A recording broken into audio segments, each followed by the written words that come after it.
Surat airport પર વાર્ષિક anti hijacking mock drill 2025 યોજાઈ હતી।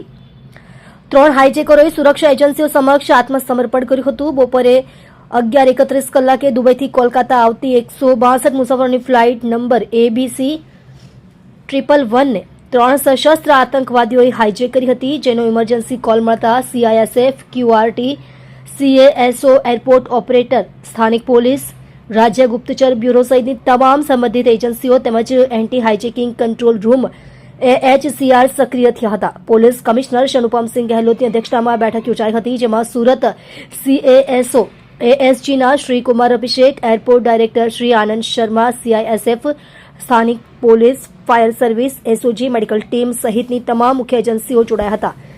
11:35 કલાકે CISF QRT દ્વારા આઇસોલેશન પાર્કિંગ બે ની નજીક ઇનર અને outer cordon AAI fire tender વિમાનથી 100 મીટરના અંતરે ફોરવર્ડ કમાન્ડ પોસ્ટ સ્થાપિત કરી હતી। તમામ ઇમરજન્સી ટીમોએ બચાવ કામગીરી હાથ ધરી હતી।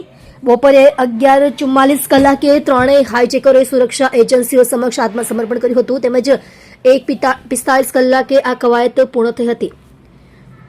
ડિબ્રીફિંગ સત્રમાં નિરીક્ષકો અને સહભાગી એજન્સીઓએ મૂલ્યવાન સૂચનો શેર કર્યા હતા। આ મોક એક્સરસાઇઝમાં CISF, જિલ્લા વહીવટીતંત્ર, SOG, AAI, એરલાઇન્સ, સ્થાનિક police, medical team, fire service, BDDS, K9 વગેરે ટીમો સહિત કુલ 350 કર્મચારીઓએ ભાગ લીધો હતો।